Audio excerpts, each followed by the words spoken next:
USA हर कोई जाना चाहता है, लेकिन उसकी यूनिवर्सिटी की रिक्वायरमेंट्स क्या हैं, एम्बेसी किन बेसिस पे आपको एक्सेप्ट करती है, किन बेसिस पे रिफ्यूज़ करती है, ये तो आज तक किसी को समझ में नहीं आ पाया। कुछ पैरामीटर्स हैं, कुछ लोग कहते हैं कि दीज आर द पैरामीटर्स जिनकी वजह से आपका वीज़ा एक्सेप्ट हो सकता है, बट अगर किसी में वो सब पैरामीटर्स हों, उसके बावजूद वीज़ा रिफ्यूज़ हो जाता है। एट द सेम टाइम आप अगर उन पैरामीटर्स में से किसी एक दो फैक्टर्स को भी पूरा नहीं कर रहे, उसके बावजूद आपका वीज़ा एक्सेप्ट भी हो सकता है। So this is kind of mystery कि आपका वीज़ा कैसे एक्सेप्ट होता है, कैसे नहीं होता। अच्छा, ये लोगों का कहना है। For my point of view it's not a mystery. Obviously there are some parameters, there are some factors जिनको आपने फुलफिल करना है। ऑल्सो यहाँ पे जो प्रॉब्लम आती है दैट इज कि हमें यूनिवर्सिटी की रिक्वायरमेंट्स का नहीं पता होता। हम ये इस चीज़ से कंफ्यूज हो जाते हैं कि I if if we got I-20 तो हमें by all means visa acceptance पे मिल ही जानी है। आज इसी डायमेंशन पे इस वीडियो में बात करते हैं कि आपका यूनिवर्सिटी से एक्सेप्टेंस आ जाना या यूनिवर्सिटी से आपको फाइनल एक्सेप्टेंस लाइक I-20 आ जाना, इज दैट मीन कि आपका वीज़ा भी एक्सेप्ट हो जाएगा और इसके बावजूद आपका वीज़ा रिफ्यूज़ क्यों होता है। So let's get started. अगर हम यूनिवर्सिटी की रिक्वायरमेंट्स के बारे में बात करें तो हर यूनिवर्सिटी की जो रिक्वायरमेंट है दूसरी यूनिवर्सिटी से डिफरेंट होती है, ठीक है। और देर आर सम यूनिवर्सिटीज़ जो आपसे इनिशियली कोई डिपॉजिट नहीं लेती, but there are some universities जो कि कहती हैं कि आपने 4000 पे करना है।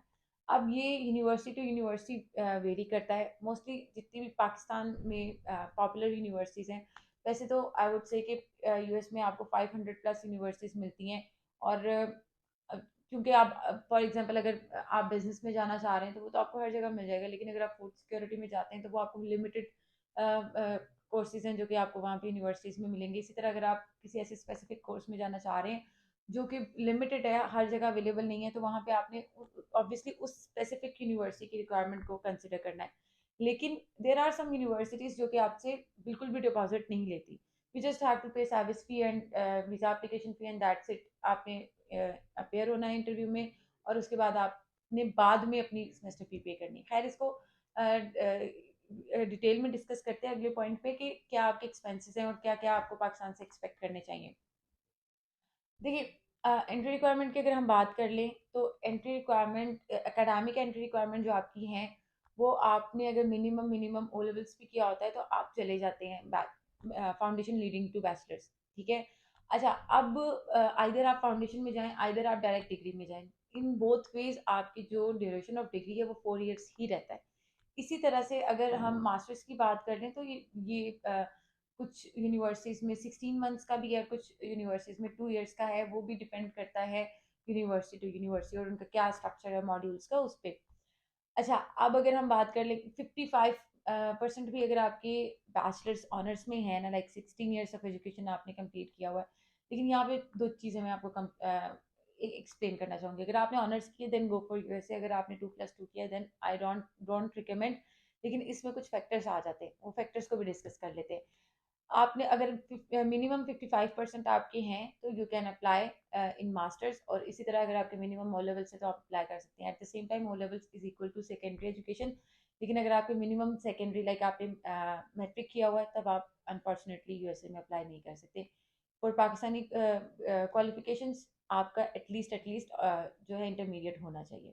अब आ जाते हैं ए लेवल्स। अगर एस किया ऑब्वियसली तब भी आप जा सकते हैं, अगर एस ए लेवल्स कंप्लीट किया तब भी जा सकते हैं। आपके मिनिमम 5 पासेस होने चाहिए उसमें ओ लेवल्स में, और मिनिमम 3 पासेस होने चाहिए एएस लेवल पे, और मिनिमम 2 पासेस होने चाहिए आपके ए लेवल्स में। और आईबी के भी जो पॉइंट्स हैं वो भी यूनिवर्सिटी टू यूनिवर्सिटी वेरी करते हैं। मिनिमम 30 पे भी आपका एडमिशन हो जाता है। इसी तरह अगर हम बात कर लें इंटरमीडिएट की भी हमने बात कर ली, मास्टर्स की भी बात कर ली। अब आ जाते हैं उस फैक्टर पे 2+2 वाले पे। 2+2 क्या होता है? मीन्स कि आपने 2 साल का बैचलर्स किया, ठीक है, एसोसिएट डिग्री की, एंड देन आपने 2 साल का मास्टर्स कर लिया।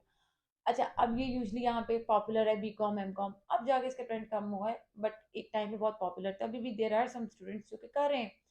इसी तरह से अगर आपने 2+2 किया हुआ है तो अब फॉर एग्जांपल आपने बीए किया और उसके बाद आपने एमए पॉलिटिकल साइंस या समथिंग इस तरह के जो है इररेलेवेंट सब्जेक्ट्स में करके उधर बिजनेस में अप्लाई किया हुआ है। मैं आपको, ठीक है, देखिए, सम टाइम आपको I-20, सम टाइम क्या, मोस्ट ऑफ द टाइम आपको I-20 मिल जाता है। 99% केसेस में आपको I-20 मिल जाता है, बट इट डजेंट मीन कि आपको वीज़ा भी मिलेगा। ये कैसे, इसको हम अगले पार्ट में डिस्कस करते हैं। अच्छा, अब आपको 2+2 है, इस तरह से फॉर एग्जांपल आपने किया हुआ है बिल्कुल जैसे कंप्यूटर साइंसेज में एडीपी किया और उसके बाद आपने 2 साल का मास्टर्स कर दिया कंप्यूटर साइंसेज में ही, तो इस सूरत में वो आपका एक, क्योंकि एक ही सब्जेक्ट में चलता आ रहा है, देन आप बेशक अप्लाई भी कर लें, कोई मसला नहीं। लेकिन with irrelevant degrees I want recommend at all. इसी तरह से अगर हम बात कर लें इंग्लिश रिक्वायरमेंट की, तो minimum unit 6 overall, no band less than 5.5। Duolingo भी आपका चल जाता है, आईटैप भी चल जाता है। ऑल्सो आपका पीटी भी जो है वो एक्सेप्टेबल है। इन सम यूनिवर्सिटीज फॉर मास्टर्स आपका एग्जेम्प्ट हो जाता है, आपकी इंग्लिश प्रोफिशिएंसी लेटर पे भी आपका अप्लाई हो जाता है।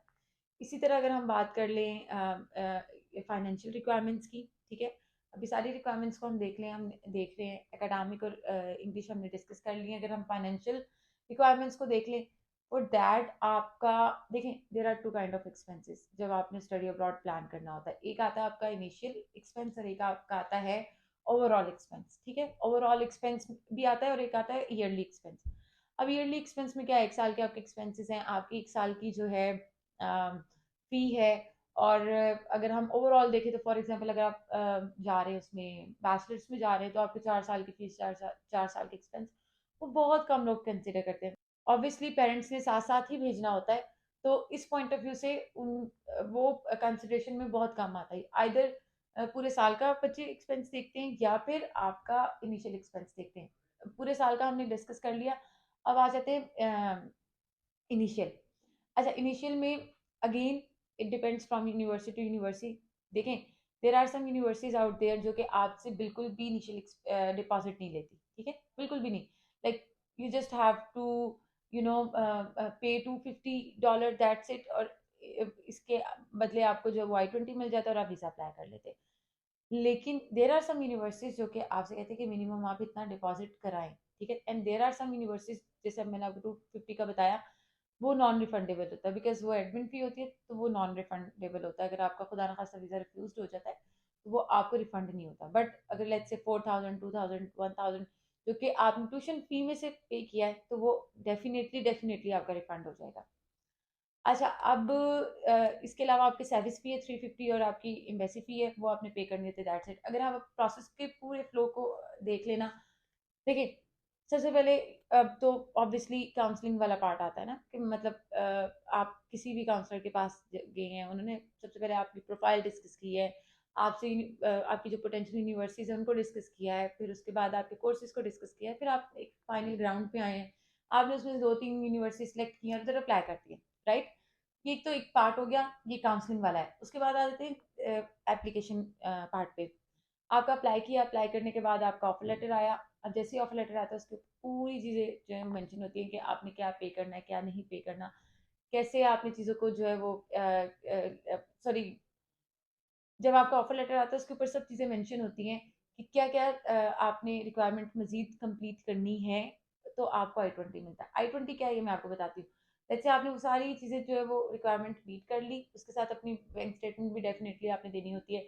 अब बैंक स्टेटमेंट कितनी है, देखें, बैंक स्टेटमेंट किसी भी कंट्री में अगर आपने स्टूडेंट वीज़े के लिए अप्लाई करना है ना, तो किसी भी कंट्री में आपको बैंक स्टेटमेंट प्रोवाइड करनी करनी होती है, और उसमें आपने पूरे 1 साल के एक्सपेंस जो है वो शो करने होते हैं, ठीक है।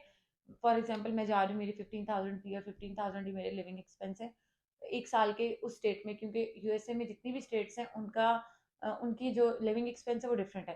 तो लेट्स से अगर मैं 15,000 है, तो 30,000 बन गया। 30,000 मेरे अकाउंट में होने चाहिए at the time of I-20 application and at the time of embassy interview. इन दोनों टाइम पे मुझे वो 30,000 चाहिए ही होंगे। अच्छा, I-20 क्या, I-20 is your sponsorship letter. देखें, कोई भी आपने वीज़ा लॉन्ग टर्म अप्लाई करना होता है, तो फॉर दैट आपको एक स्पॉन्सरशिप चाहिए होता है। और यहाँ पे एक सबसे बड़ा जो है ना, मैंने क्वेश्चन सुना है कितने सालों से, वो ये कि क्या मेरे अंकल भी मुझे स्पॉन्सर कर सकते हैं। देखिए, आपके अंकल आपको बिल्कुल भी स्पॉन्सर नहीं कर सकते। आप स्टूडेंट वीज़ा सीख कर रहे हैं, आप वहाँ पे इंटरनेशनल स्टडी के लिए जा रहे हैं। और देखिए, 2 तरह की स्पॉन्सरशिप होती है, इस पर मैंने वीडियो बनाई भी हुई है। 2 तरह के जो है स्पॉन्सरशिप होते हैं। एक तो होता है कि किसी ने आपको फाइनेंशियली फंड कर दिया, ठीक है, वो आपके पेरेंट्स हो सकते हैं, आपके अंकल हो सकते हैं, कोई भी हो सकते हैं, ठीक है। एक स्पॉन्सरशिप लेटर होता है जिसके अगेंस्ट वीज़ा अप्लाई होता है। ये आपका अगर आप विजिट वीज़े का तो कोई स्पॉन्सरशिप लेटर नहीं होता, इनविटेशन होता है अगर आपके वहाँ पे ऑलरेडी कोई रह रहे हो। अगर आप स्टूडेंट वीज़े पे जा रहे हैं, तो उसमें यूनिवर्सिटी के पास ही राइट है आपको स्पॉन्सरशिप लेटर देने का, और वो स्पॉन्सरशिप लेटर के जो नाम है हर कंट्री में डिफरेंट है। अगर हम यूएसए की बात कर ले तो उसको I-20 कहते हैं। आपका I-20 आएगा तभी आप अपना वीज़ा एप्लीकेशन लॉन्च कर सकते हैं, and that is called DS-160। जब आप वो सारा कंप्लीट कर लेंगे फिर आपका इंटरव्यू होता है, अपॉइंटमेंट लेनी होती है, फिर आपका इंटरव्यू होता है, और एंड राइट दैट मोमेंट आपको पता चल जाता है इधर आपका वीज़ा एक्सेप्ट हुआ है या रिफ्यूज हो गया। तो ये सारा फ्लो है यूएसए प्रोसेस का। अच्छा, अब ये तो हमने एक जनरल सी बात कर ली रिक्वायरमेंट की, फाइनेंशियल रिक्वायरमेंट की और हर चीज़ की। अब हम आ जाते हैं उस पे किस किन बेसिस पे आपका वीज़ा एक्सेप्ट हो सकता है और किन बेसिस पे आपका वीज़ा रिफ्यूज हो सकता है। देखिए, कुछ लोग कहते हैं ये मिस्ट्री है, कुछ लोग कहते हैं कि ये जो है ना कोई नहीं, बस लक पे है। मतलब I don't understand this concept कि आपका वीज़ा जो है आपको लक पे मिलेगा। लेकिन from my point of view there are some parameters. देखें, अब वो पैरामीटर्स क्या है। एक तो जब आप यूएसए इंटरव्यू में अपेयर होते हैं तो आपके पास वैसे ही 10 से 15 मिनट या मैक्सिमम इन सम केसेस से ज़्यादा टाइम लेती हैं वैसे, अदरवाइज 15 मिनट जो है ना एवरेज, बहुत ज़्यादा मैं आपको बल्कि 15 बता रही हूँ, 10-15 मिनट आपके पास होते हैं अपने आप को क्लियर करने के लिए, अपने सारे क्वेश्चंस के आंसर देने के लिए। देखिए, अब वो पैरामीटर्स क्या है, किन अब अगर मैं एक केस स्टडी देखूं कि किन बच्चों का ज़्यादा रिफ्यूज़ होता है, वो सारे बच्चे वो हैं। देखें, irrelevant course, gap, with zero travel history. Travel history कभी भी किसी पैरामीटर नहीं हो सकता, बट ये एक प्लस पॉइंट हो सकता है, ठीक है। उसके बाद ट्रैवल हिस्ट्री को हम डिस्कस नहीं करते क्योंकि ये एक एडिशनल पॉइंट है, ये हम कोर पॉइंट्स में इसको डिस्कस नहीं कर सकते। अगर हम देखें कि किन बच्चों के जो है ना वो रिफ्यूज होते हैं और किन के एक्सेप्ट होते हैं, एक केस स्टडी है ना, जिन बच्चों के ज्यादा रिफ्यूज होते हैं उनकी प्रोफाइल क्या है, जिन बच्चों के एक्सेप्ट होते हैं उनकी प्रोफाइल क्या है। देखिए, एक्सेप्ट होने वाले बच्चे वो हैं जिनकी कहीं ना कहीं ट्रैवल हिस्ट्री है, कहीं ना कहीं ऐसा नहीं कि ट्रैवल हिस्ट्री होना बहुत ज़्यादा इंपॉर्टेंट है। मैंने ऐसे बच्चों के वीज़ा एक्सेप्ट होते भी देखे जिनकी कोई ट्रैवल हिस्ट्री नहीं होती, बट अगर आप एक लाइन पे चलते आ रहे हैं ना, आपकी एकेडमिकली कोई गैप नहीं है, academically you are sound, also आपकी जो फैमिली फाइनेंशियल टाइज हैं वो बहुत ज़्यादा स्ट्रॉन्ग है पाकिस्तान में, उन बच्चों के वीज़ा रिफ्यूज़ नहीं होते। अगर होते हैं तो बहुत कम, वो भी किसी वजह से, किसी अपनी ही गलती की वजह से। अदरवाइज मेरा नहीं ख्याल कि आपका कोई भी ऐसी रीज़न होगी कि आपकी प्रोफाइल में ऐसी रीज़न नहीं होती। इसी तरह से अगर हम बात कर लें जिन बच्चों के ज़्यादा रिफ्यूज़ होते हैं, देखिए, रिफ्यूज़ल वाले बच्चे वो होते हैं जिनकी इरेलीवेंट डिग्री, ठीक है, +2 जो हम ऑलरेडी एक फैक्टर डिस्कस कर चुके हैं, प्लस कोई एक्सपोजर नहीं होता। अच्छा, ये बहुत इंपॉर्टेंट चीज़ है। देखिए, एक्सपोजर कोई ना होना मीन्स कि अपनी आपने इंटरमीडिएट किया, अपना मैट्रिक किया, और क्योंकि अब आपने बाहर जाना है तो आप यूएसए अप्लाई करते हैं। मैंने लिटरली ऐसे किसी बच्चे का आज तक एक्सेप्ट होते हुए नहीं देखा। हाँ, अगर आपका एक्सपोजर कहीं ना कहीं है, मैंने ऐसे बच्चे जिनका ट्रैवल हिस्ट्री ना भी हो लेकिन अगर उनका एक्सपोजर है एकेडमिकली, वॉलेंट्रीली, फिर उसके बाद उन्होंने कोई ना कोई ऐसे कुछ ना कुछ करते रहे, उन बच्चों के एक्सेप्ट होते हुए मैंने वीज़ा देखे हैं। अच्छा, अगर इसी तरह से हम देख लें, ये दो हमने जो है ना वो डायमेंशंस में डिस्कस कर लिया। ये इन अ नटशेल नहीं मैं आपको बता रही, ये मैं आपको क्या कहते हैं वो एक स्किम करके 2-3 पॉइंट्स बता दिए कि भाई इन तरह के बच्चों के ज़्यादा मैंने रिफ्यूज़ होते हुए देखे और इस तरह के बच्चों के ज़्यादा एक्सेप्ट होते हुए देखे हैं। तो हम कभी भी डिटर्मिन नहीं कर सकते कि किन बेसिस पे आपकी चीज़ें जो हैं वो स्मूथ चल सकती हैं यूएस एम्बेसी में। इसलिए जो इसमें एक मैं आपको टिप दूंगी वो यही दूंगी कि आप बिल्कुल नेचुरल रहें, एकेडमिकली भी और पर्सनली भी। जब आपने अपने आप को प्रेजेंट करना, नेचुरल रहें। ये नहीं कि जस्ट बिकॉज कि आपने उनको वो क्या कहते हैं वो इम्प्रेस करना है तो बस ठीक है जी, आप अपना आप ही चेंज कर लें। Not at all. बिल्कुल, आप अगर अप्लाई भी करते हैं तो एक तरीके से नेचुरली अप्लाई करें, उसमें कोई इतना कॉन्शियस ना हो कि मैं यूएसए अप्लाई कर रहा हूँ। ठीक है, अपनी यूनिवर्सिटी जो है वो फाइनलाइज करें और अप्लाई करके देखें। अगर रिफ्यूज़ होगा तो कहीं ना कहीं लूप होल होगा, आप चेक करें कि कहाँ पे आपकी मसला रह गया है। इसी तरह मैं हर बच्चे को रिकमेंड नहीं करती कि वो यूएस अप्लाई करें, नॉट एट ऑल। कुछ प्रोफाइल्स ऐसी होती हैं जो कि अब बिग नो है, लेकिन उनको भी अगर हम प्रोसेस करेंगे तो डेफिनेटली आपका और हमारा दोनों का टाइम जो है वेस्ट होता है।